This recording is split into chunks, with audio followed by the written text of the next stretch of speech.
ნიშნავს, რომ მაგათ შორის არანაირი კავშირი არ არის. დიაგნოზი ერთი იმიტომ, რომ ორი ფიჩერის თავის თავთან კორელაცია, რა თქმა უნდა, ერთსტორი, იდენტურად ემთხვევა ერთმანეთს.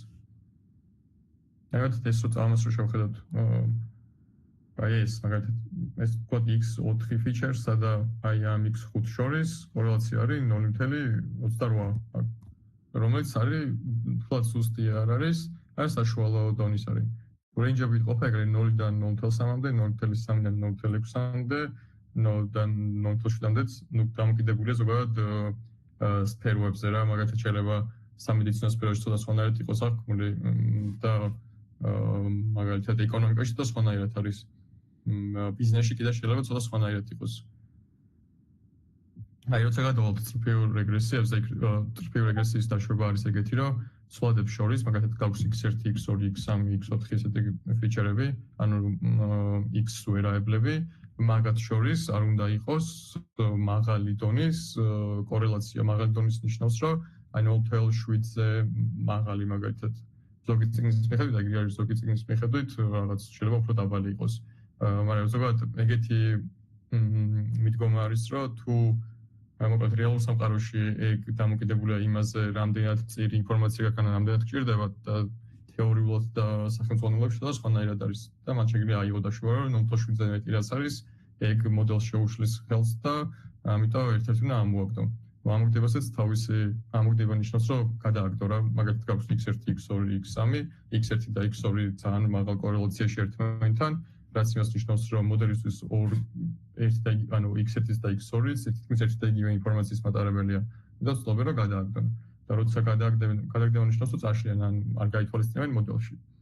ეგ კიდე ცალკე პრობლემას იწვევს, თუ დატოვებ, ეგ ცალკე პრობლემას იწვევს. ამიტომ ესე linear მოდელებში კორელაციის კოეფიციენტი ხელწამოსაკრავი არ არის და ასევე მოდელზეც არის დამოკიდებული. რომელს გამოიყენებ და თუნდაც რომელ კორელაციის კოეფიციენტს გამოიყენებ, მაგაზეც სტატის.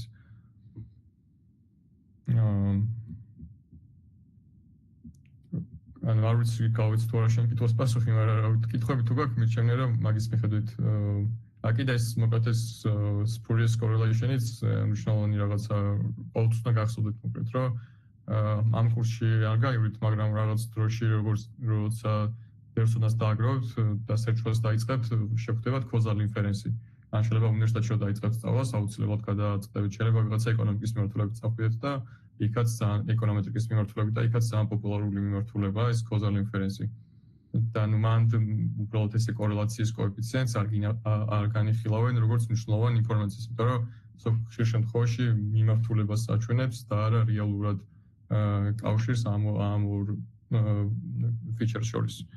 იმიტომ რომ ხშირ შემთხვევაში ისე ხოლმე რომ ორ ფიჩერს შორის კორელაცია დამოკიდებულია მესამე რაღაცაზე, რომელიც მაგათაც გათვალისწინებული არ გვაქვს. ერთ-ერთი ყველაზე ცნობილი მაგალითი არის ხოლმე ნაყინის გაყიდვები თუ იზრდება ზვიგენების შეტევა და ზვიგენის მიერ ხალხის სიკვდილიც იზრდება. და სინამდვილეში მანდ არის დამალული ფაქტორი, რომელიც ქართულად არ ვიცი როგორ ქვია, მაგრამ მესამე ფიჩერი არის მანდ ზაფხული, რომელიც იდეაში ორივეზე გავლენას ახდენს და მაგით ვარი მაგ შორის კავშირი. ანუ როცა ზაფხულია ხალხი ოკეანეებში ჩადის, შესაბამისად ბევრი ხალხი როა ზვიგენი რო შეხვდეს მანდ მაღალი ალბათობა, შესაბამისად ტრენდი აღმავალია, მეორე მხარეს ნაყინით ზაფხულში უფრო მეტი იყიდება, ორივე აღმავალია და მარტო თუ ნაყინით გაყიდვას და ზვიგენის მიერ ადამიანის შეჭმას თუ სიკვდილს არ აქვს მნიშვნელობა აიღებ, ეგ ორი მიმართულებით ერთდაგივე მიმართულებით წავდა, გეგონება რომ ერთმანეთზე დამოკიდებულია. და მაგათაც თუ რაღაც გაიზარდა რაღაც და რო გეტყვენ მაგათაც გაიზარდა ნაყინის გაყიდვებია, შენ თქვი რომ მაშინ ზვიგენის მიერ ხალხის შეჭმას გაიზრდება. რაც ერთმანეთზე დამოკიდებული არ არის რა მაგის თქმიდან. გასაგებია თუ უფრო დაგაბნია.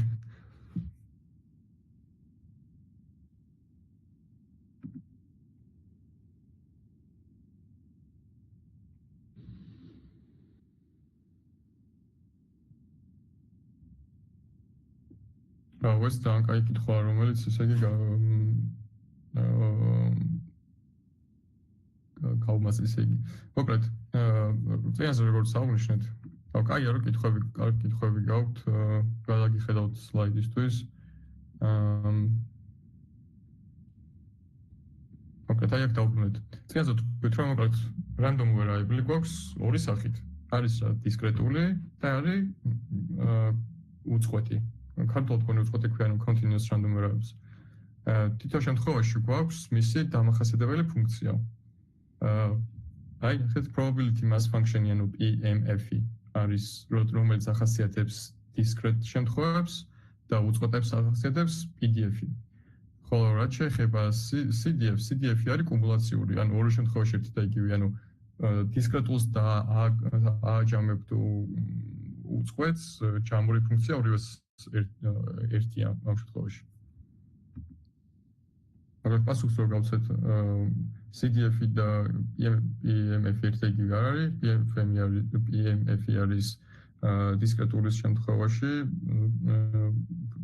ანუ random variable-ის დამახასიათებელი ფუნქცია და CDF-ი არის უბრალოდ კუმულაციური ფუნქცია, რომელიც აგრეგაციას აკეთებს.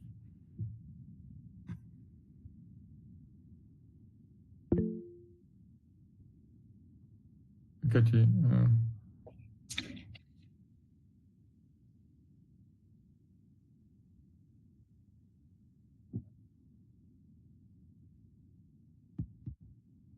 Okay, თუ ხარისთან რაღაც გაუგრძელს, თუ კიდე რავი სხვა დროს ჩავწეროთ, არ ვიცი როგორ გაქვთ მოკლედ solution-ი, მაგრამ სხვა დროსაც თუ გინდა ან ეს გადავიტანოთ, ან თუ გინდა ხვალ ცალკე ჩავწეროთ, ან არ ვიცი როგორც გიშენიათ რა.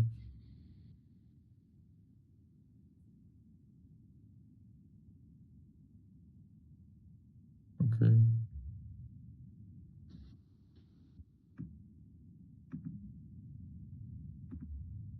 Okay, ეხლა დავაშიარებ სხვა ნაწილს.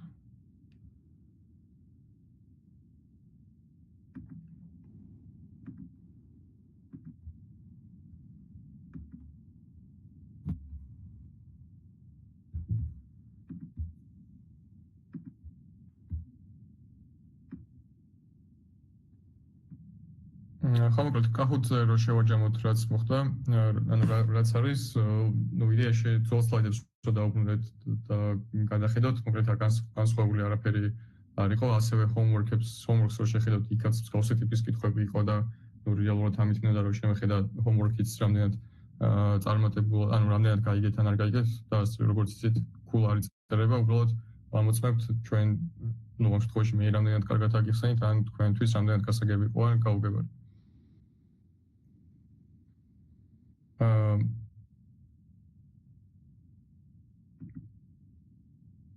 Okay, თუ random variable-ზე რაღაც კითხვები და კაი არა კითხვებია, თუ ვინათ დავუბრუნდეთ მე რაღაც ნაწილში. ეხლა მინდა რომ უკეთ რაღაც ხრივ დავიწყოთ, წინაზე კარგად ვერ დავფარეთ ნორმალური განაწილება და ნორმალურ განაწილებას ძალიან ბევრი გამოყენება აქვს. და დღეს იდეაში რასაც გავუვლით, ყველგან არის გამოყენებული ნორმალური განაწილება.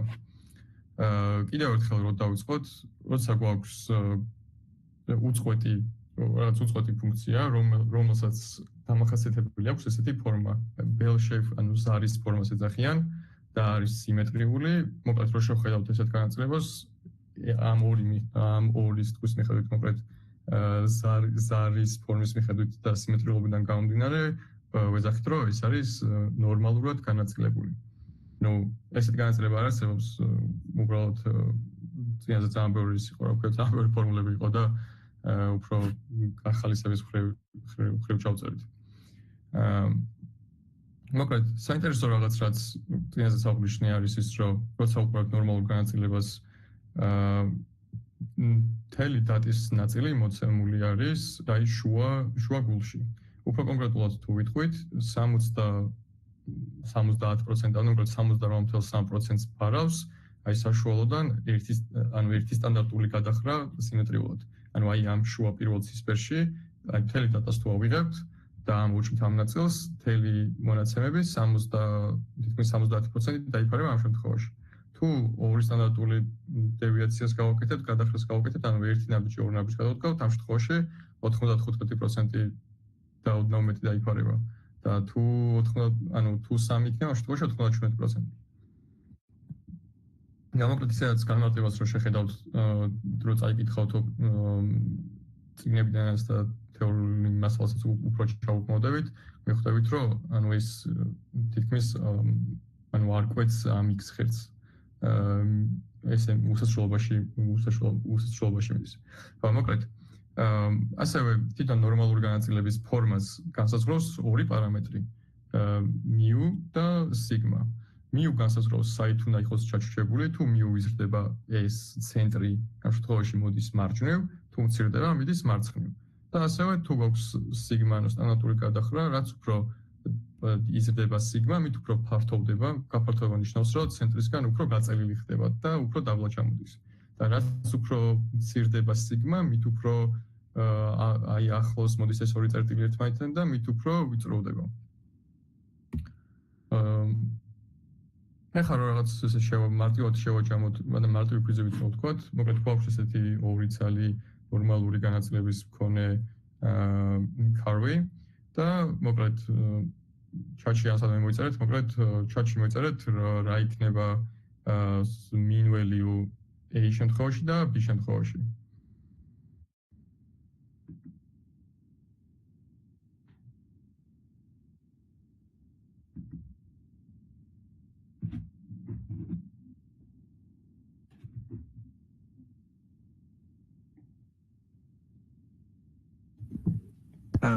N B-ს იქნება 80 და N-ს იქნება 100.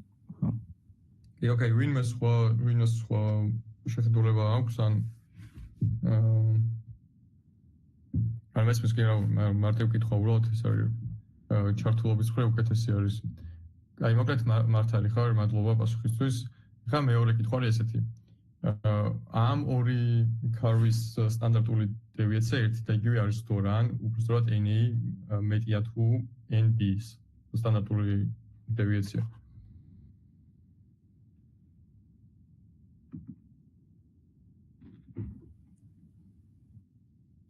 NB-ს უფრო დიდი იქნება, რადგან უფრო გაშლილია.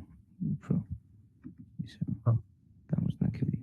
Okay, სხვა აქვს ვინმე საპირისპირო სხვა შეხედულება თუ ვინმე აქვს, მოკლედ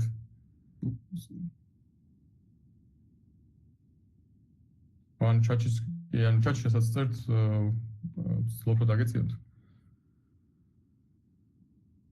ანუ კითხვა დავსვი და ანუ თქვენგანაც კითხვას არ ველოდებოდი, უფრო პასუხს ველოდებოდი, ანუ NA არის უფრო NA სტანდარტული დევიაცია უფრო მეტი თუ NB-ს. Რაღაც როგორც ჩვენმა მეგობრებმა ახსნა ბოდიში სახელი ვერ დავინახე. NB მეტია, იმიტომ რომ როგორც წეგნო თქვით, მოკლედ რაც უფრო გაშლილია, ანუ სტანდარტული გადახრაც უფრო დიდია. ანუ ისაც მარტივ ენაზე რო ვთქვათ, სტანდარტული გადახრა ხო, წინაზე როგორც თქვით, ნაბიჯის გადადგმას ყავს და რაც უფრო გაწერილი, ანუ უფრო დიდი ნაბიჯის გადადგმა გვიწევს შემდეგი threshold-ისკენ და რაც უფრო ვიწროა ეს, თორსად უფრო პატარა არის ნაბიჯის ზომა ერთ წერტილიდან, ანუ ცენტრიდან მარჯვნივ წერტილიდან მარცხნივ. Okay, წინაზე გავაკეთეთ ამოცანა პუასონის შემთხვევაში, რომელიც დისკრეტული кейსი იყო, მაგრამ რაღაც ვერ მოვსწარით ნორმალური შემთხვევაში. როგორც აღნიშნეთ, როცა გვაქვს უწყვეტი ფუნქცია, უბრალოდ ერთი რიცხვის ალბათობას არ ვითვლით. ვერ ვითვლით, ну, უბრალოდ კი ვითვლით, მაგრამ უფრო ნულისკენ მისწრაფის და ზოგჯერ აი რომ 0 არის, მაგრამ ზუსტად 0 არ არის.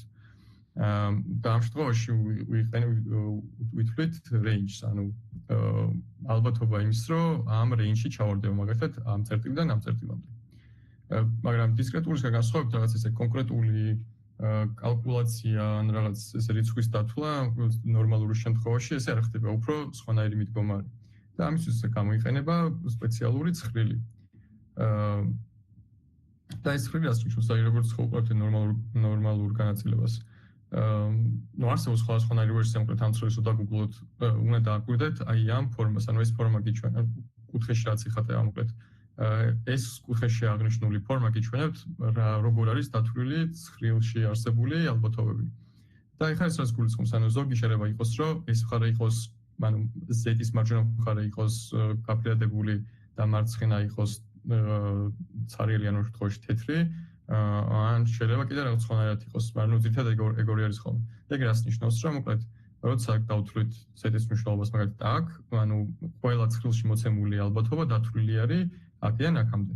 მაგრამ როგორც იცით, ანუ ჯამურად მთელი ალბათობა რაც აი ამ ზარის ფორმის მეში არის, მოკლედ ჯამურად არის 1. ასე რომ დიდ პრობლემას არ წარმოადგენს, მაგალითად თუ იცით ეს გაფერადებული ამ გაუფერადებლის პონაც მარტივი უნდა რომ 1 მინუს ეს ნაწილია.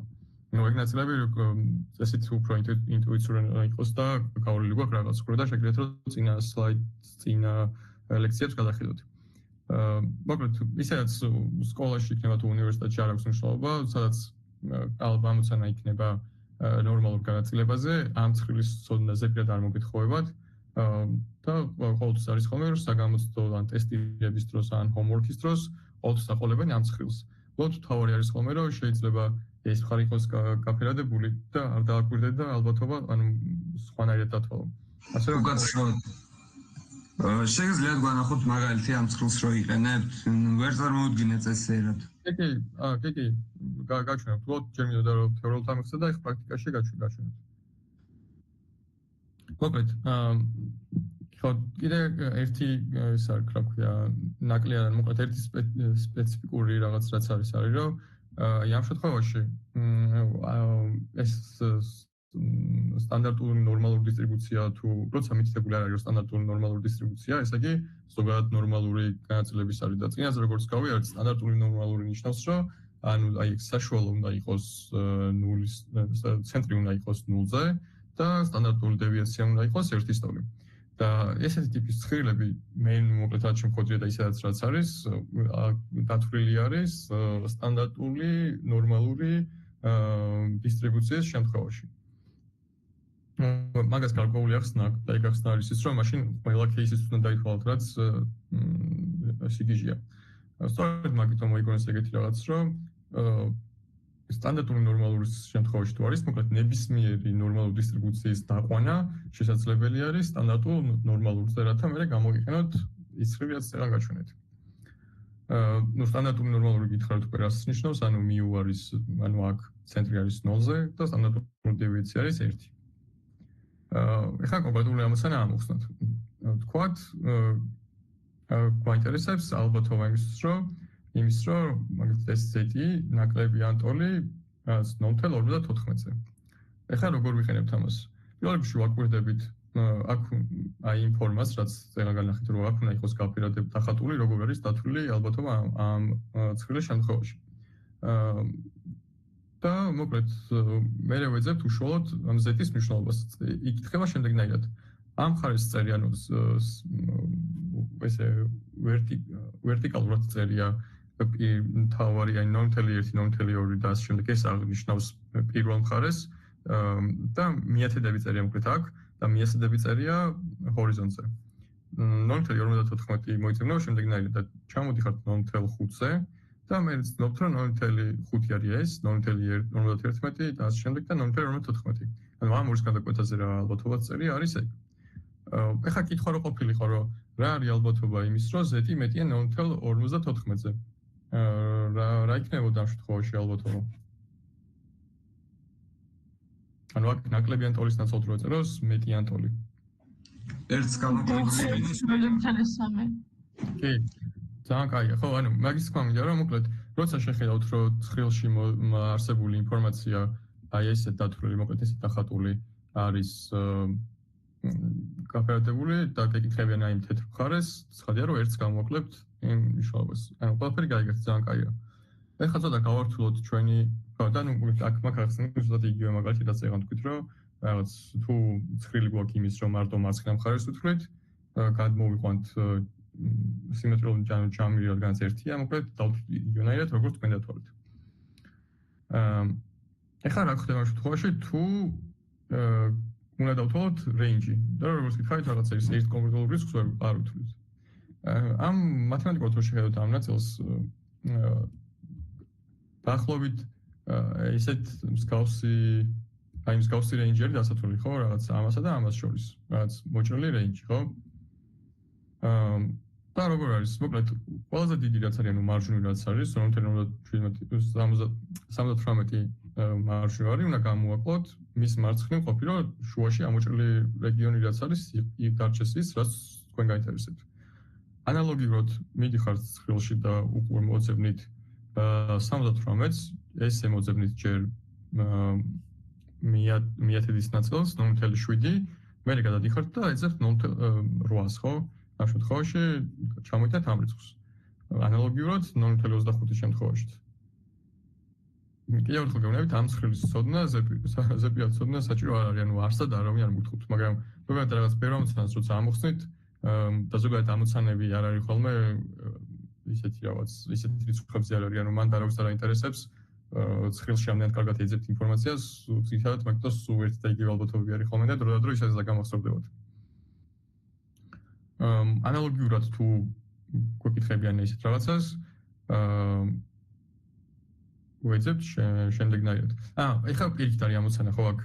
ეხლა ვიცით, რომ ალბათობა იმის, რომ z მეტია b-ზე, უდრის, უკვე ალბათობა, ამ შემთხვევაში ალბათობა ვიცით. და გვაინტერესებს, რომ მოვძებნოთ b. რადგანაც ვიცით, რომ ცხრილი გვაქვს ნაკლებიან ტოლიაზე, პირველ რიგში როგორც წინაზე ვთქვით, ხო, ანუ დავითვლეთ საპირისპირო მხარეს. ანუ ერთს გამოვაკლებთ ამ არსებულ რიცხვს ალბათობას და არის 0.78. ეხლა წავალთ და ცხრილში მოვძებნით ალბათობას და ალბათობის შესაბამის ყველაზე ახლოს სადაც არის ალბათობა, ახლა ამ შემთხვევაში ცოტა ეს აქ იბადება ხოლმე კითხვა.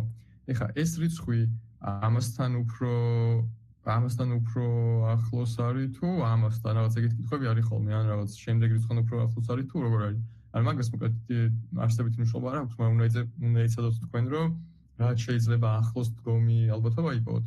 და მოკლედ ყველაზე ახლოს ამ რიცხვთან რაც ამ ცხრილში არის ეს რიცხვი. და ეს რიცხვი მდებარეობს ამ ორის გადაკვეთაზე. ანუ როცა b არის 0.7, აი b თუ არის 0.7, იმ შემთხვევაში გვაქვს ალბათობა ეს. გასაგებია, ხო?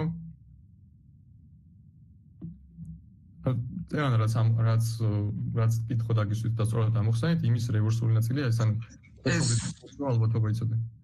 უფრო დიდისთვის მრგვალდება? თუ არა, ანუ მაგაზე უბრალოდ წერია მეოთხედება, მაგათო, ამ შემთხვევაში ეს რიცხვი ყველაზე ახლოს 5-8. ხო, ანუ ამ შემთხვევაში ისე არის, რომ ზუსტად ემთხვევა.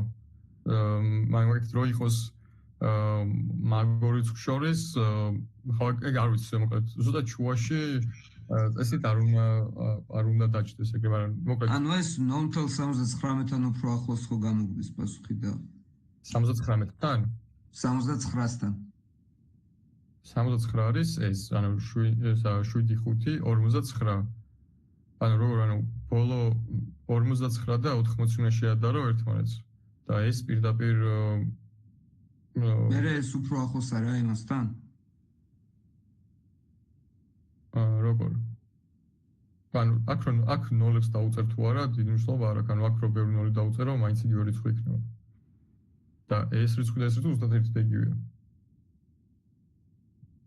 ანუ ეს რიცხვი და ეს რიცხვი ზუსტად ერთი და იგივეა. დიახ. მოდიშით. ოკეი, ანუ ეგეთი რაღაცები თუ შეგეშალოთ, არავის მთავარი მოკლედ არ სიგესმოდა და ცხრილში ძებნან მოკლედ მექანიკური შეცდომა, ნუ მე იმას არ ვიზახი, რომ მექანიკური შეცდომის დაშვება ოკეია. უბრალოდ თავარი არც კარგად გესმოდეს და მექანიკურ შეცდომას ნუ ადამიანები ვართ და რაღაც მომენტში შეიძლება ისედაც დავუშვა. ხო, ეხლა მაგალითად როცა გვაქვს რო დავუბრუნდეთ, ხა ისევ ამ ამოცანას. ანუ z-ი არ გვაქვს და გვაგვეკითხებიან პირდაპირ x ეს წერია რა 18.5 ნაკლებიან ტოლი x-ზე, ნაკლებიან ტოლი 19.5-ზე. ანუ აქ წერია x-ი, ხო, ანუ z-ი არ წერია. როცა z-ი წერია ხოლმე ავტომატურად ნიშნავს რომ არის სტანდარტული ნორმალური, მაგრამ თუ z-ი არ წერია, ეგ ნიშნავს რომ ჩვეულებრივი ნორმალური განცილებაა. და როგორც უკვე გითხარით, ის ცხრილი არის მხოლოდ სტანდარტული ნორმალურ შემთხვევაში. ეხლა ჩვენი ამოცანა არის რომ ეს ამოცანა რაც წერია, თარგმნოთ z-ის ენაზე, იმიტომ რომ z-ის ენაზე თუ არ გადავიყვანთ, ალბათობას ვერ ვთვლით. როგორ ვიცით ამ შემთხვევაში? ეს არის მოკლედ ჩვენი ტრანსფორმაციის ფორმულა. z-ი უდრის მოკლედ x გამოკლებული საშუალო გაყოფილი სტანდარტულ დევიაციაზე. და ნუ მოკლედ ნებისმიერი ტიპის ნორმალური განაწილება არ აქვს მნიშვნელობა როგორია გაწერილი, შეღუნული, აწეული და ასე შემდეგ. თუ ვიცით ეს ორი პარამეტრი გადაგყავს სტანდარტულ ნორმალურზე. აი მაგალითად ახლა განვიხილოთ კონკრეტული ამოცანა. თუ ვიცით რომ x განაწილებულია ნორმალურად, სადაც ვიცით რომ μ არის 20, სტანდარტული არის 16, აქ მოკლედ აქ ზოგადად სიგმა კვადრატი იგულისხმება ყოველთვის და ფესვი უნდა ამოიღოთ. აქედან ამ ფორმულას დაგვიდეთ, ანუ სიგმა კვადრატი წერია ხოლმე განაწილებაში და უყოფთ სიგმაზე. მოხდებით, ანუ მოკლედ ფესვი აქედან არის ეს. შესაბამისად, თუ გვინდა რომ გადავიყვანოთ, თუ გვინდა რომ ამოვხსნათ ეს ამოცანა x ნაკლებია 23-ზე, ეს არის რა, რომ 23-ს უნდა გამოვაკლოთ 20, ანუ ის μ და გავყოთ ფესვი სიგმა კვადრატიდან. და არის 0.75. ანუ x ნაკლებია 23-ზე, ეს იგივეა რაც z ნაკლებია 0.75-ზე. და z ნაკლებია 0.75-ზე არის რა, რომ მივდივართ ისევ იმ table-ში და ვეძებთ 75-ს. 75. არის აქ. და არის იგივე ეს რიცხვი. გასაგებია, ხო?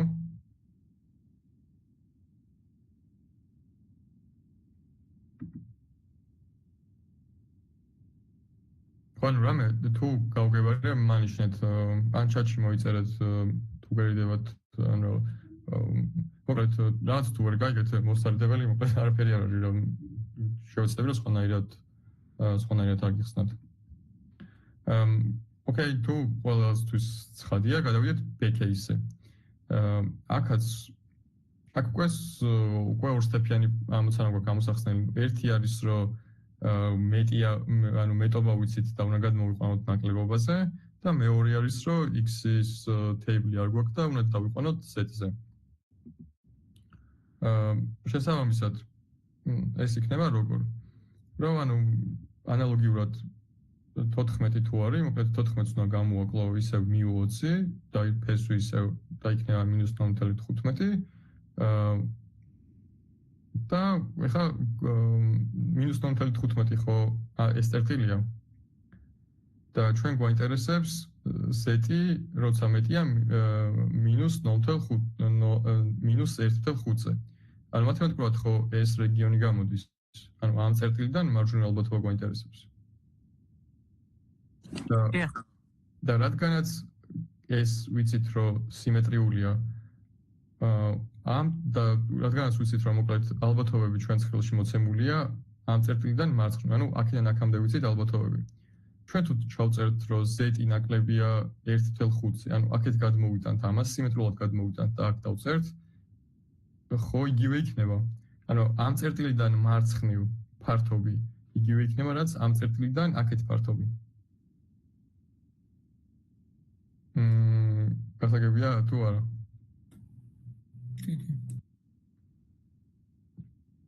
და მოკლედ ანალოგიურად მივდივართ მე და ვეძებთ როგორც წინაზე ვნახეთ ალბათობას. ეხლა დავუბრუნდეთ ისევ range-ის ცნებას. გვაქვს მოკლედ -16-სა და 24-ს შორის უნდა ვიყვავოთ. ანალოგიურად მარტო ერთ რიცხვზე არ ვაკეთებთ, ორივე შემთხვევაში ვაკეთებთ, ანუ 16-ს ვაკლებთ 20 ყოფთ 4-ზე, აქაც 24-ს ვაკლებთ 20 ყოფთ 4-ზე. და მივიღებთ ამ range-ს.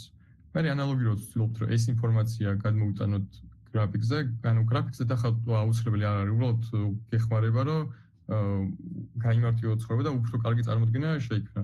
ანუ ჩვენ გვაინტერესებს ეს შიდა რეგიონი.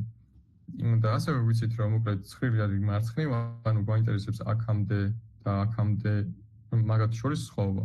ანუ ამ მხარეს უნდა გამოვაკლოთ ეს მხარე, დარჩება შუა ნაწილი. ჯერ ვთვლით მოკლედ z-ი ნაკლები 1.2-ზე და არის ეს რიცხვი, მერე ვთვლით ნაკლები ამაზე და ეს არის ეს რიცხვი და მერე ამას შორის უბრალოდ მათემატიკური სხვაობა. გასაგებია, ხო?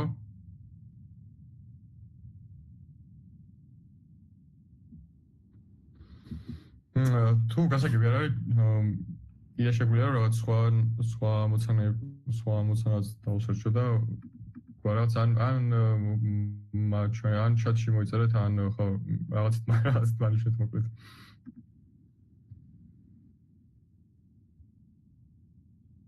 N ფრჩხილებში ეს N ფრჩხილებში რაც წერია, ეს არის რეალურად აი ეს ანუ ზოგადად ეს მათემატიკურად ესე აღინიშნება რა, რომ მაგათაც x-ი random variable x-ი განაწილებული არის ნორმალურად μ და σ კვადრატი. ანუ ესეთი ჩანაწერი აქვს, ანუ ფრჩხილები მაგას ნიშნავს. რადგანაც განაწილებ თქვით, რომ როცა რაღაც თუ ვიცით μ და σ მაგის მიხედვით ხვდებით როგორი განაწილება აქვს ან როგორ არის ეს განაწილებული ან ფორმას ხვდებით მოკლედ ნორმალური განაწილება შევიწროებულია გაშლილია თუ როგორ არის მაგიდიას ატარებს და უბრალოდ აქ μ და σ კვადრატის ნაცვლად წერია კონკრეტული რიცხვები და კონკრეტული ამოცანის ამოხსნა გვინდა გასაგებია ახლა ნიკო დიახ მას კი Okay, სხვა კითხვა? ეს რიცხვები როგორია დათვლილი, რომელზე არ მახსოვს ალექსანდრე ამ მაგ დროს რა ნაწილზე ვიყავი, ხა გასაგებია, რაც გავიარეთ, თუ კითხვა გაქვთ, შემიძლია დავბრუნდე.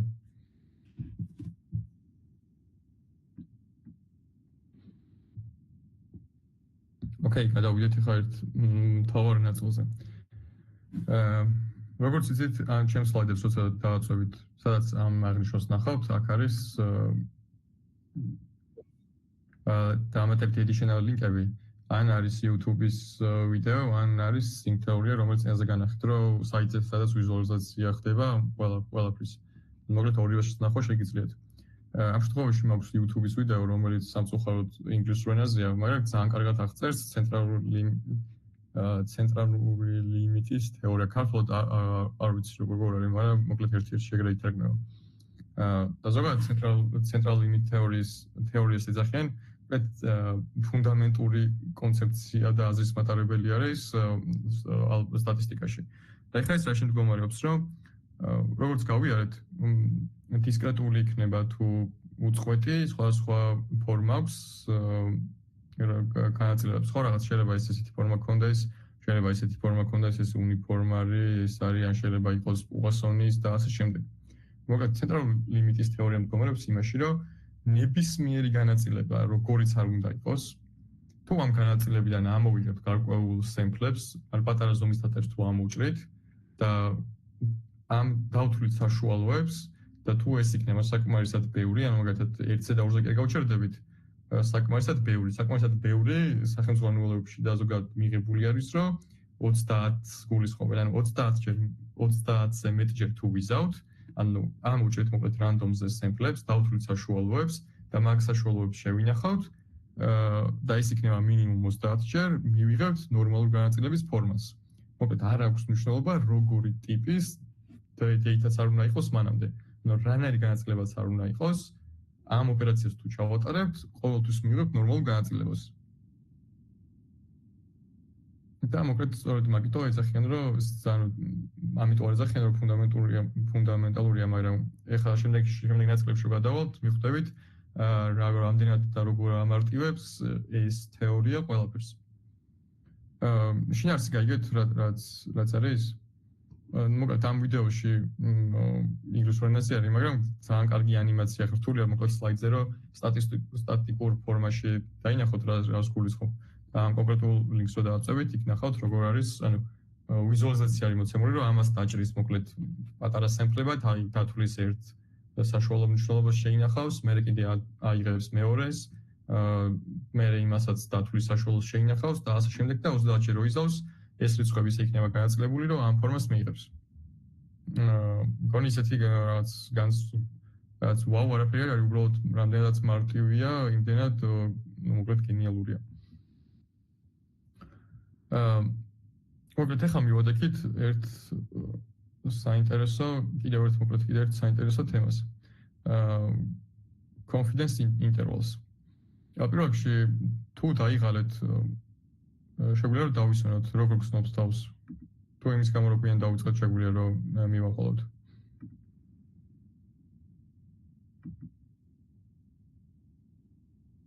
გავაგზავნოთ. Okay. Let's go ჯობია. შვენიერი.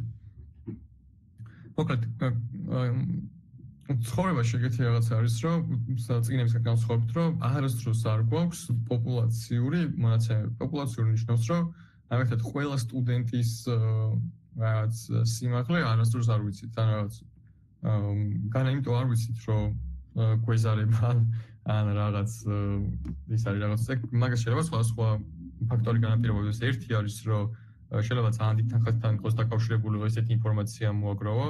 მაგ წარმოგიდგენთ, რომ ყველა სტუდენტის სიმაღლე და წონა რო გვაინტერესებდეს, უნდა შემოვიაროთ მთელი საქართველო, ყველას ჯერ უნდა გავიგოთ ვინ არის სტუდენტი, მერე უნდა ავზომოთ და გავწონოთ და გავზომოთ, მერე ეს რიცხვი უნდა შევინახოთ, მე და წარმოგიდგენთ რა ხელა შემოსთან არის დაკავშირებული. მაგრამ ზოგ შემთხვევაში ის არის, რომ ფიზიკურად შეუძლებელი ხდება ან არაეთიკური, ან ის დამოკიდებული ბევრი სხვა პირობები განაპირობებს. და ნუ ყველაზე მთავარი კიდე დრო არის ხოლმე, რომ მაგალითად თუ რაღაც ექსპერიმენტს ატარებ ან რაღაც ანალიზი გჭირდება, მთელ ცხოვრებას ერთ ანალიზს ვერ დავუთმობ ხო? და სტატისტიკის მუღამიც და გამოყენებაც დღევანდელ სამყაროში არის ის, რომ ცდილობენ, რომ რაღაც პატარა სემპლი აიღონ, ოღონდ ეს სემპლი იყოს რეპრეზენტატიული და ამ სემპლზე დაყრდნობით შეეცადონ, რომ რაც შეიძლება ახლოს მივიდნენ პოპულაციასთან. მოკლედ, სემპლსა და პოპულაციის შორის არის ეგ სხვაობა, რომ სემპლი არის უფრო პატარა ზომის მონაცემი, რომელიც უფრო იაფიჩდება როგორც დროში, ისე რესურსულად და ასე შემდეგ. და ვცდილობთ, რომ ეს სემპლი იმდენად კარგად და სწორად შევადგინოთ, რომ აქ დათვლილი, სემპლზე დათვლილი მონაცემი, მთავარი მონაცემი, ამ შემთხვევაში თქვათ, საშუალო მნიშვნელობა მაქსიმალურად ახლოს იყოს პოპულაციურ მნიშვნელობასთან. რომ თქვათ, რომ ჩვენი რაღაც დაშვებები ან ექსპერიმენტები იყოს განზოგადებადი. გასაგებია ხო?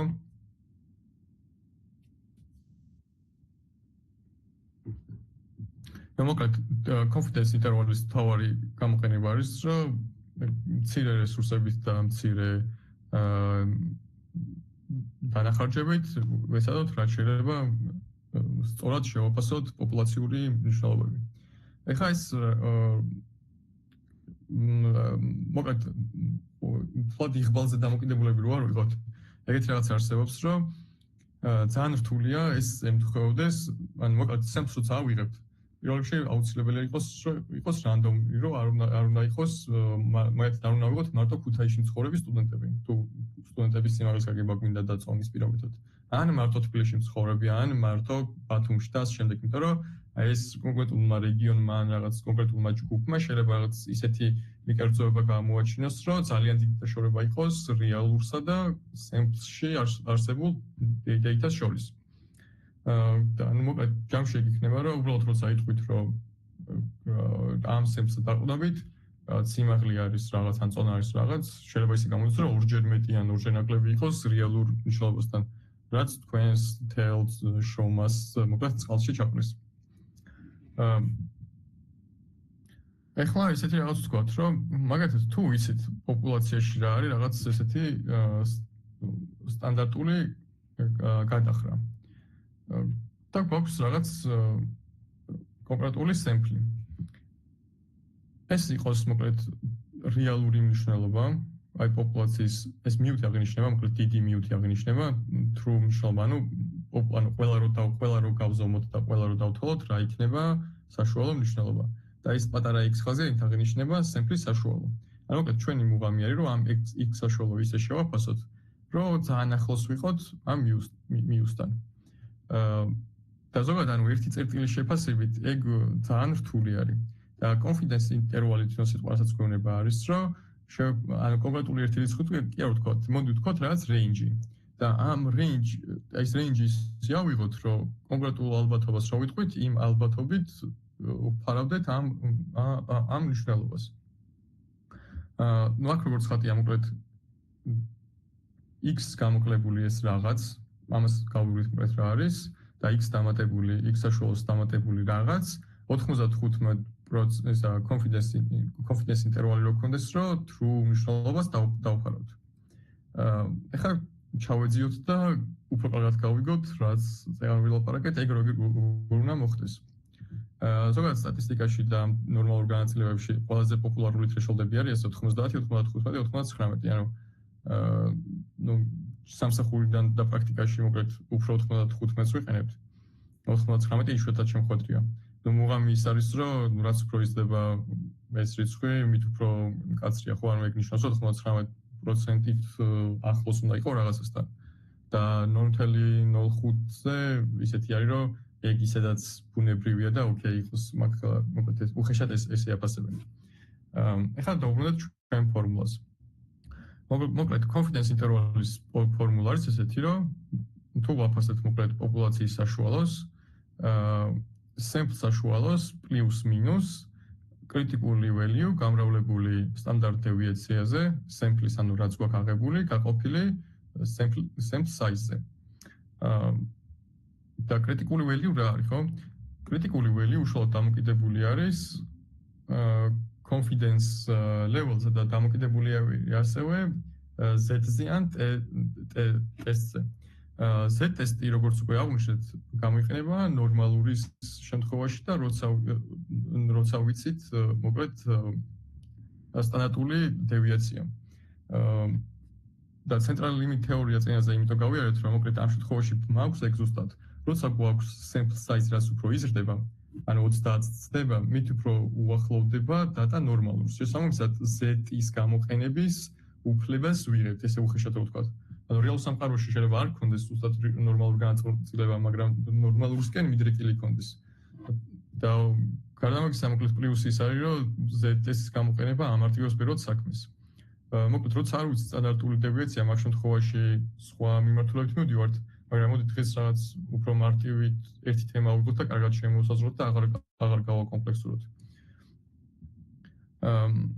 მოკლედ, ახლა გადავიდეთ უშუალოდ როგორ დავთვალოთ. მოკლედ, ვიცით, რომ როცა სტანდარტული deviation-ი არის ცნობილი, ვთქვით, რომ ვიყენებთ Z იმას რა ქვია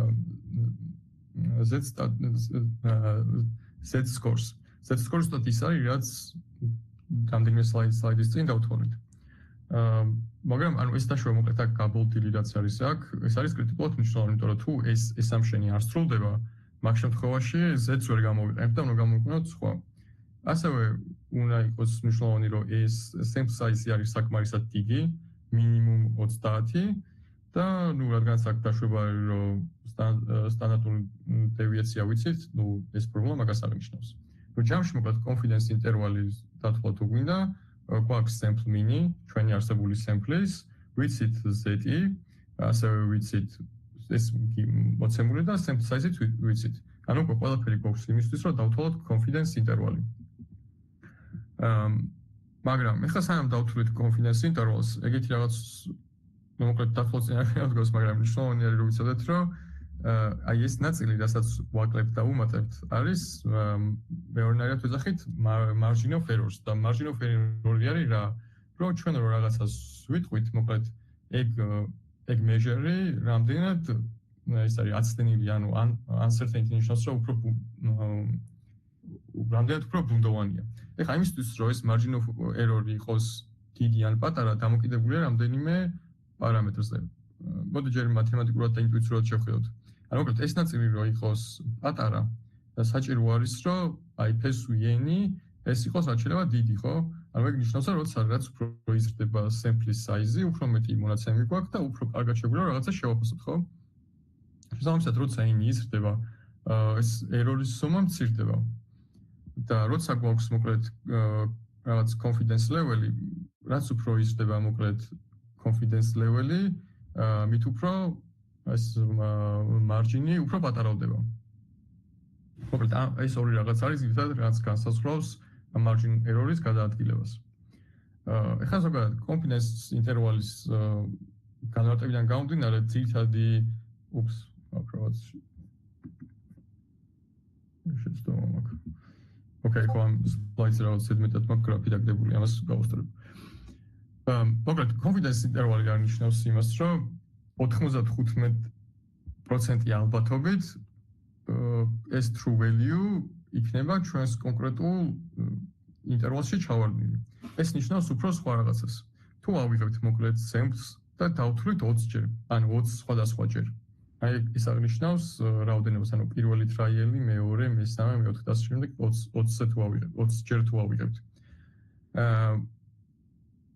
აღმოჩნდება, რომ ანუ ამ შემთხვევაში 50 threshold-ი და წითელი ნიშნავს თუ 10 და ეს მიუარი, რასაც უმიზნებთ რა.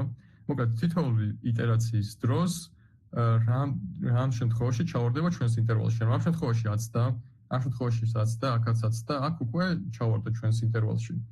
აქაც 10 და აქ კინაღამაც და ეს ლურჯები არის რაც კარგია, იმიტომ რომ ემთხვევა ამ მიუს და რაც წითელი არის 10-დანილია.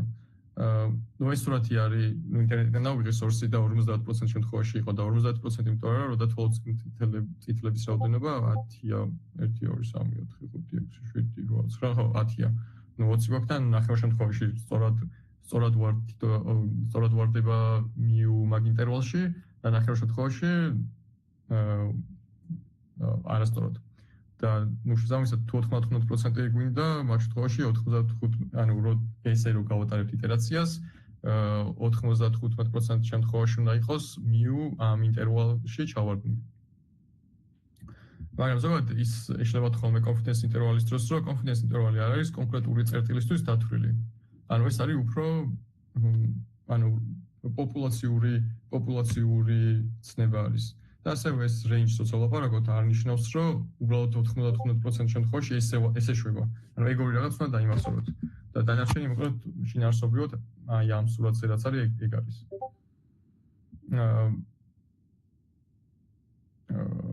ოკეი, ეხლა კითხვას დავსვავ. ცხრილის რიცხვები მე მგონი კითხვას ჩამოვჭი.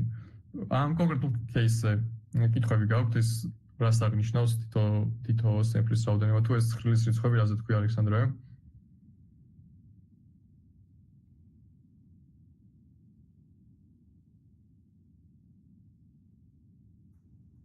ოკეი, ალბათ სხვა რაღაც არის. მოკლედ, შემდეგი ნაწილი არის ჰიპოთეზის ტესტირება. ჰიპოთეზის ტესტირება არის ერთ-ერთი ყველაზე გამოყენებადი რამ ცხოვრებაში. და მოკლედ, ისედაც შეგიძლიათ, რომ აუცილებელი არის მოკლედ ამოცანები ამოხსნათ, ისედაც შეგიძლიათ, რომ გამოიყენოთ ერთმანეთში ლაპარაკშიც კი. მაგალითად, თუ ვიცით, რომ რაღაც ორი რაღაც ხდება და გვინდა რომ რაღაც შევაფასოთ ერთი მეორეს, ანუ და დატის საშუალებით დავადგინოთ მოკლედ ერთი кейსია სწორი თუ მეორე, ამისათვის არსებობს ჰიპოთეზის ტესტირება. ჰიპოთეზის ტესტირების სიტყვა გვეუბნება თვითონ, რომ უნდა ჩამოვუყალიბოთ რაღაც ჰიპოთეზა, უნდა ვთქვათ, რომ ეს რაღაცა მოხდება, ან ეს რაღაც უდრის ამას.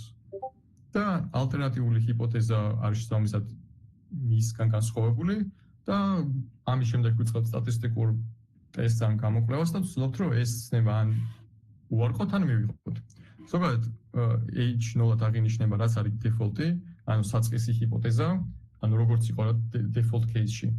და H1 ანუ ალტერნატიული არის, რაზეც გვაქვს H-ვი და რაზეც ანუ რისი გადამოწმებაც გვინდა არსებულ პროცესთან შესაბამისობაში. მოკლედ, არსებობს ორი ტიპის ტესტირება. Two-tailed ეძახიან ორკუდიანი, არ ვიცი ქართულად როგორ არის, two-tailed არის ან one-tailed. Two-tailed ნიშნავს, რომ როცა გვინდა რაღაც კონკრეტულად მიუ უდრის 23-ს, ან ალტერნატიული არის მისი, რომ მიუ არ უდრის 23-ს. ნუ ამ შემთხვევაში როცა გვაქვს ტოლობა, გვაქვს two-sided two-tailed party გვაქვს. და თუ გვაქვს one-tailed, ეგ ნიშნავს, რომ ან გვინდა რომ გავიგოთ, რომ რაღაცაზე მეტია, ან ნაკლებია. ნუ აქ კიდევ მნიშვნელოვანი არის ის, რომ თუ default-ში, ანუ null ჰიპოთეზაში წერია, რომ მეტია ან ტოლი რაღაცაზე, ამ შემთხვევაში ქვევით ტოლობა არ უნდა გამეორდეს. არ ვეცადეთ, რომ თუ ერთი მოიცავს რიცხვს, მეორე არ უნდა მოიცავდეს, ანუ ეგ არ უნდა შეგეშალოთ, იმიტომ რომ ეს ორი რაღაც ერთმანეთისგან დამოუკიდებელია და overlap-ი არ უნდა კონდეს. ანუ გადაკვეთა არ უნდა კონდეს ამ ორს ერთმანეთთან, იმიტომ რომ ამ შემთხვევაში ვერ გაარკვევთ, თქვენ რომ რაღაც მიიღეთ ან უარყავით, ეგ რომელს ეკუთვნის H0-ს თუ H1-ს. H თიმ აღნიშნება, რომ what ჰიპოთეზა ქვია და მარტივად თქვეს მარტივი აღსანიშნავია. კიდე ასევე მნიშვნელოვანი არის, რომ ზოგიერთ შემთხვევაში ან ზოგ ამოცანაში ან წიგნში შეიძლება შევხვდეთ A-ს და ეგ შესაძლოა არ ნიშნავს, რომ ალტერნატიული ჰიპოთეზა აღნიშნება ხოლმე ან პატარა A-თი ან 1. ერთით. მაგრამ მოკლედ დიდი აზრი მაგაში არის ორივე ერთით იგივე რაღაცას ნიშნავს. და h0 ყოველთვის default არის და 0 მაგით ვქვია რომ რა არის მოცემულობა. ხო, მოკლედ ეს rejected და accepted რას do not reject მაგნაცელს გავიგებთ. მაგრამ მოკლედ აქ რადგანაც წერია კარგი ჰინტი არის ის რომ ზოგადად ჰიპოთეზის ტესტის დროს ტერმინოლოგიურად არ უნდა გერიოთ რომ ან რაღაცას ან ვარეჯექტებთ h0-ს ან არ ვარეჯექტებთ. ანუ ეს არ ნიშნავს რომ რაღაცას ვიღებთ. ანუ ქართულად acceptance ანუ არ ვადასტურებთ რაღაცას. ანუ მთელი ეს ჰიპოთეზის ტესტინგი ნიშნავს რომ უნდა დავარეჯექტოთ თუ არა h0 ან გვაქვს საკმარისი პრუფი იმისთვის რომ დავარეჯექტოთ h0. მოკლედ ყოველთვის ვართ default ჰიპოთეზაზე კონცენტრირებულები. ეხლა უშუალოდ მაგალითებს გავშვენებთ და მაგით მიხვდებით უფრო რას ნიშნავს. მოკლედ თუ ავიღებთ ისევ რადგანაც ეს ორი მხარი ორი კუდია გაფერადებული ეს ნიშნავს რომ two-tailed გვაქვს და ანუ ამ კიდეებში თუ აღმოჩნდით ტესტის გაკეთების დროს ეს ნიშნავს რომ ამ შემთხვევაში დავარეჯექტეთ ჩვენი h0 ჰიპოთეზა და ეს h0 ჰიპოთეზა შეიძლება იყოს ნებისმიერი რამ და თუ აღმოჩნდით შუაში ეს ნიშნავს რომ ჩვენ არ გვქონია საკმარისი პრუფი იმისთვის რომ დავარეჯექტოთ h0. კიდევ ერთხელ გეუბნებით რომ რადგანაც აი ეს შემთხვევით არის რომ ყველგან h0 წერია ანუ ეს ნიშნავს რომ არაფერს არ ვიღებთ. ანუ h1-ს არ ვიზახით რომ აქ თუ ჩავარდა h1-ის SFTS ხდება. კითხავთ თუ გაქვთ თუ არა და ამ მაგალითზე გადავიდეთ და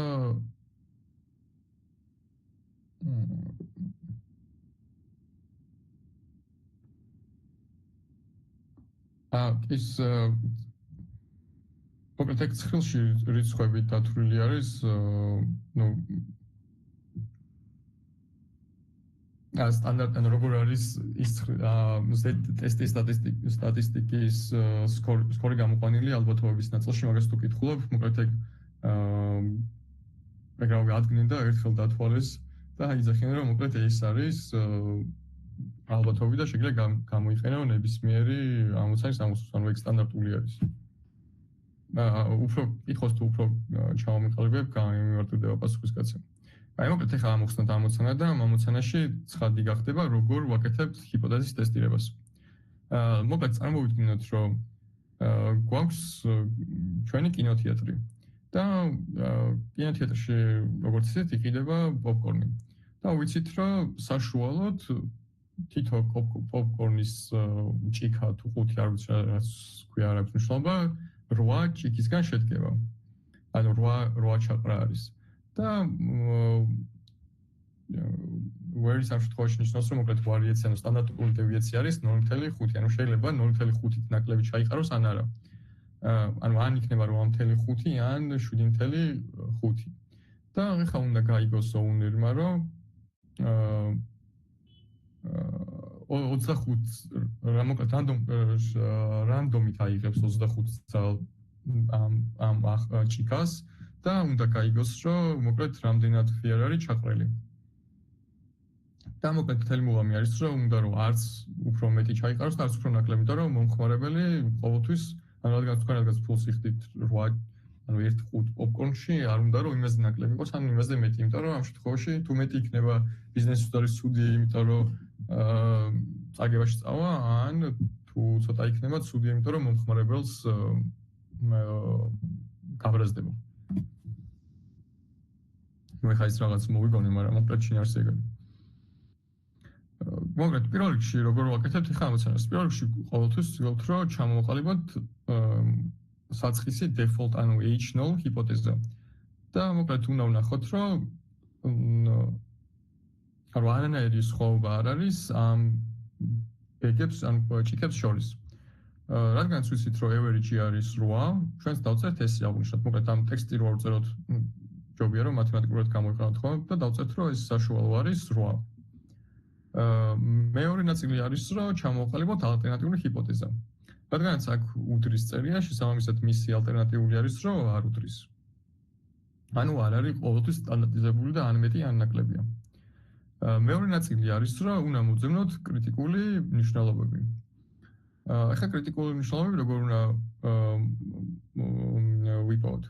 პირველ რიგში როგორც გითხარით, მოკლედ რადგანაც two-sided არის და რადგანაც არაფერი ამ ამოცანის პირობაში არ წერია რა არის significance level-ი და ასე შემდეგ, ეგ ავტომატურად გულისხმობს იმას, რომ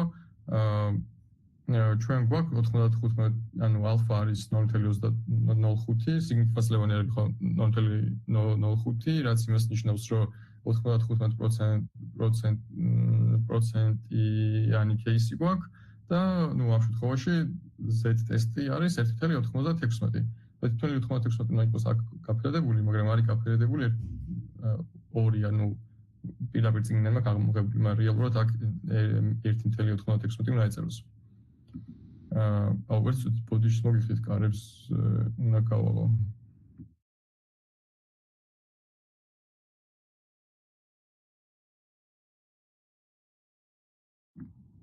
Okay, დავრუნდი. ხო, ახლა ამ შემდეგ მივდივართ და ვითვლით იმას, რა ქვია Z სტატისტიკას და Z სტატისტიკა რა არის. უნდა ავდგეთ ფორმულა წერია. მოკლედ ფორმულა არის შემდეგნაირი. სიგმა ვიცით რაც არის 0.05, n ვიცით რა არის რაოდენობა, ფესვი n-დან. და მოკლედ ამ შემთხვევაში 7.75-ს ვაკლებთ საშუალოს. აი ამას.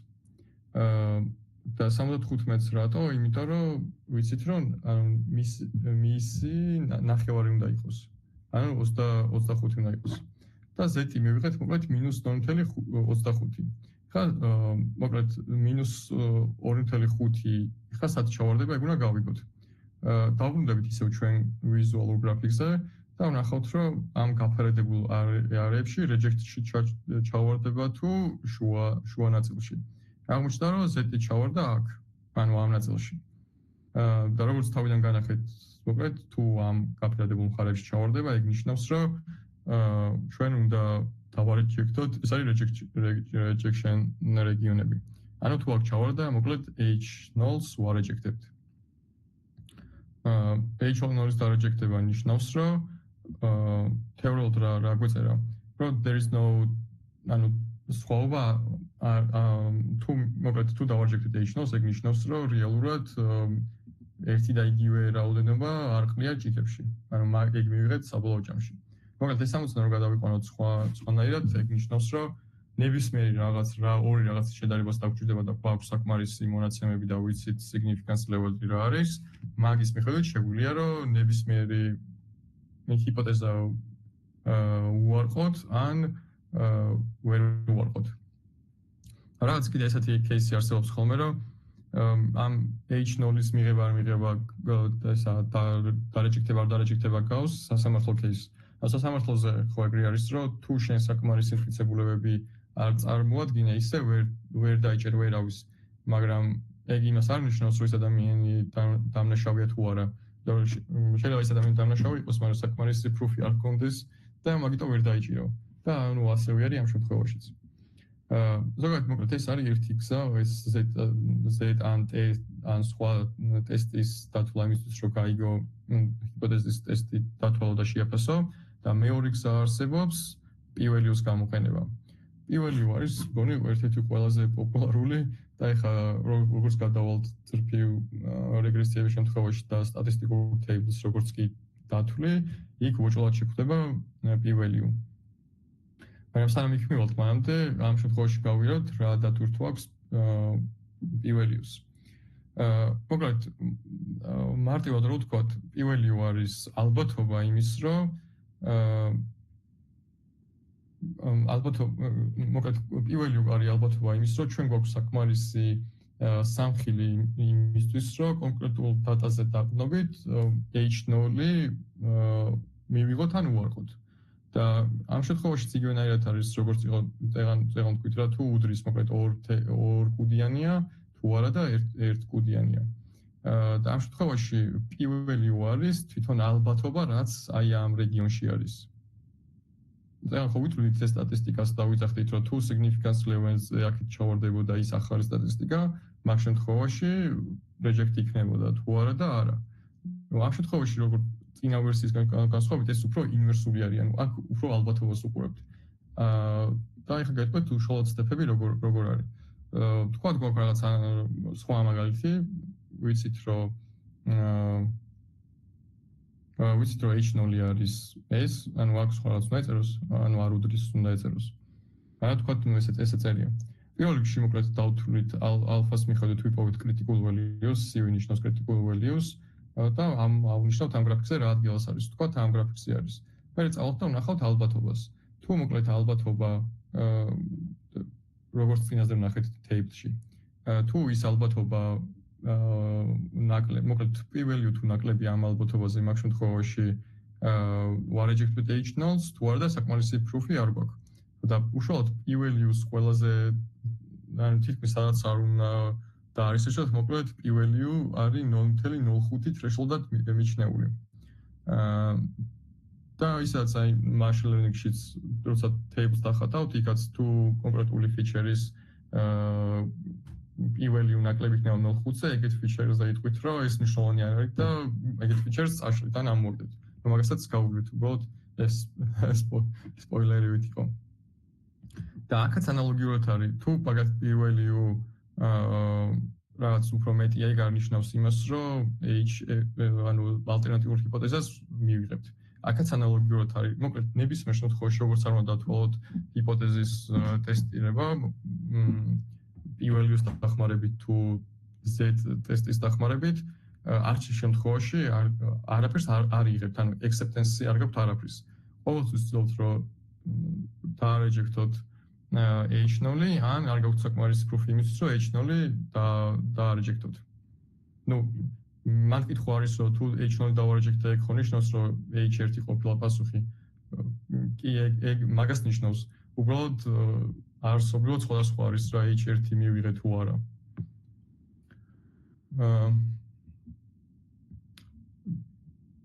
გასაგებია თუ ცოტა გაუგებარი თემა.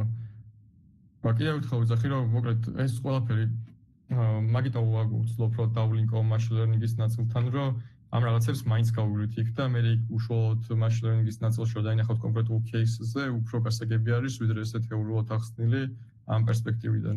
ასე რომ ეცადეთ რომ არ შეგეშინეთ ან არ დაიძაბოთ ამ თემებს კიდე მიუბრუნდებით ან მე ან ვინც იქნება სხვა ლექტორი. კითხვები თუ გაქვთ რამე ამ თემასთან დაკავშირებით?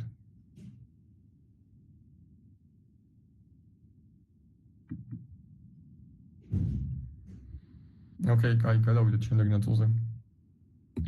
მოკლედ დღეისთვის ყველაზე მოკლედ ბოლო თემა რაც დარჩა არის maximum likelihood estimator. ეხლა რას ცulis ეს maximum likelihood estimation-ი? მოკლედ ქართული მნიშვნელობა ამის არ ვიცი რას ნიშნავს ზუსტად, მაგრამ აქამდე რაც შევაფასეთ random variable-ის დროს და ალბათობის ნაწილის დროს, ეს არის და სხვანაირად რადიკალურად სხვანაირად უყურებს მოკლედ იგივე კონცეფციას და ეხლა რას ნიშნავს? აქამდე ვიცოდით რომ კონკრეტულ დისტრიბუციის დროს ვიძახდით რომ ანუ ეს არის ვთქვათ mean, ეს არის standard deviation და ვცდილობთ რომ შეგვეფასებინა როგორი განაწილება იქნებოდა data-ს. ამ შემთხვევაში ეგ მიდგომა არის ცოტა სხვანაირად და პირიქით ვიძახით რომ თუ შენ მე მომცემ მონაცემებს, მე ამ მონაცემებზე დაგნობით გეტყვი რა იქნება შენი შეიძლება შეაფასო mean value ან standard deviation-ი. და ამ შემთხვევაში მოკლედ რასაც გავუვლით ახლა მაგალითიც გაწყობილი მაგალითი რაზეც არის გაწყობილი არის ნორმალური განაწილების შემთხვევა, მაგრამ ეს არ ნიშნავს რომ მარტო ნორმალურზე არის მარტო ნორმალურზე მუშაობს. მოკლედ maximum likelihood-ის შემთხვევაში მნიშვნელობა არ აქვს როგორი ტიპის განაწილება იქნება. ნებისმიერ შემთხვევაში ერთნაირი შინაარსით მუშაობს. ხო, მოკლედ რო შევაჯამოთ ჩვენი თეორიული ნაწილი maximum likelihood estimation-ზე არის ის, რომ ერთ-ერთი კარგი შეფასებელი არის უცნობი პარამეტრების.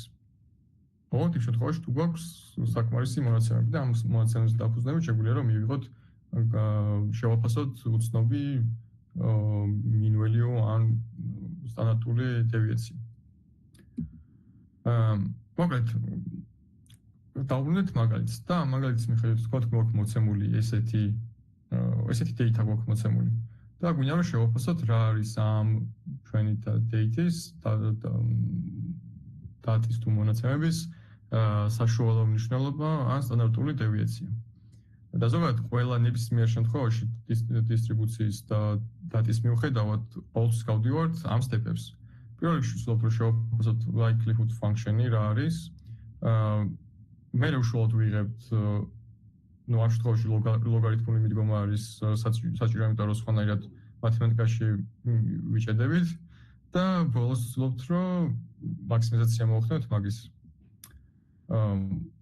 როგორც წინა ლექციაში გავიარეთ, PDF-ი ნორმალური დისტრიბუციის არის ჩაიწერება შემდეგნაირად. ეს given არის მოკლედ ესეთია. და თქვათ ახლა ჩვენი ამოცანა არის რომ რაღაც კონკრეტული x დატაზე დაფუძნებით გვინდა რომ შევაფასოთ μ და σ კვადრატი. ეს მათემატიკურად როგორ იქნება? მოკლედ ამ ვეძებთ ამ ორ რაღაცას პარამეტრს და ამ პარამეტრის შეფასება გვინდა მოვახდინოთ ამ x-ებზე დაყრდნობით. ეს x-ები given data და ეს conditional probability-ს ნაწილშიც გავიარეთ, ეს ნიშნავს რომ ეს data არის given, მაგით გვაქვს ისეთი ჩანაწერი. მოკლედ მისი მათემატიკური ფუნქცია გამიყრება შემდეგნაირად. ეს ჩანაწერია. ეს x ნიშნავს სიგმას ვარიანტია ეს. მანამდე თუ იყო აჯამოს თუ ნიშნავდა, ამ შემთხვევაში ეს პირველი წევრიდან n წევრამდე ამ დატის შესაბამისად მნიშვნელობები რო ჩასო და გადაამრავლო ერთმანეთზე, მაგას ნიშნავს.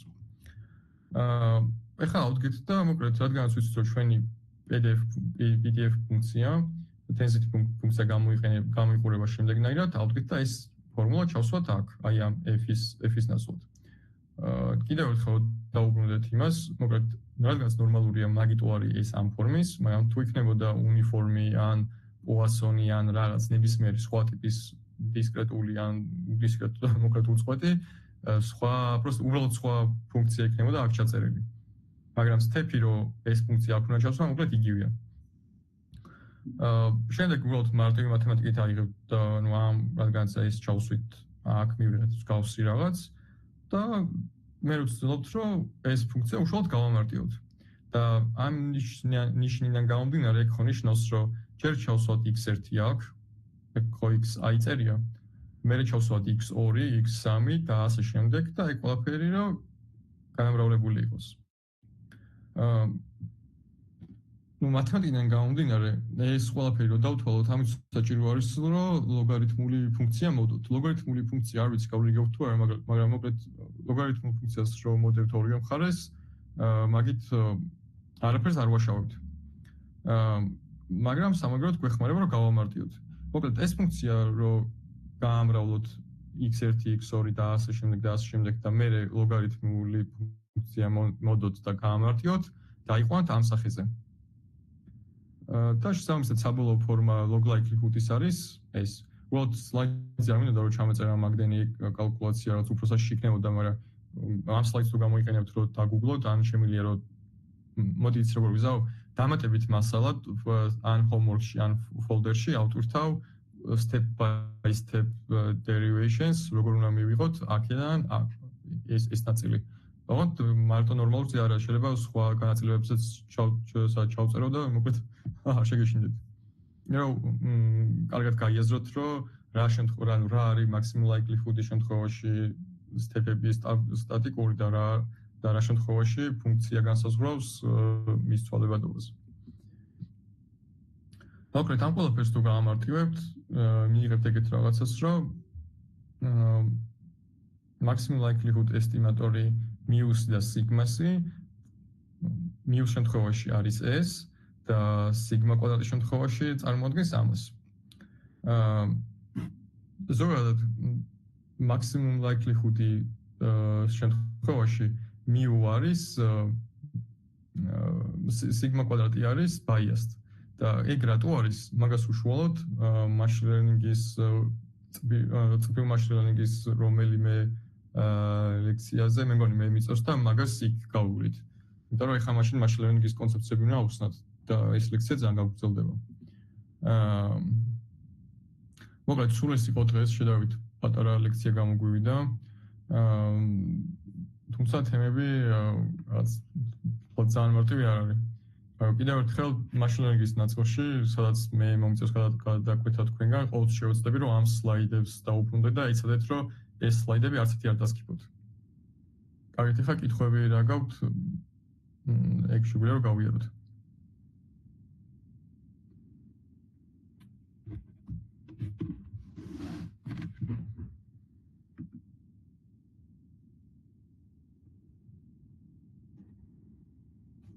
გაქვთ კითხვები რამე თუ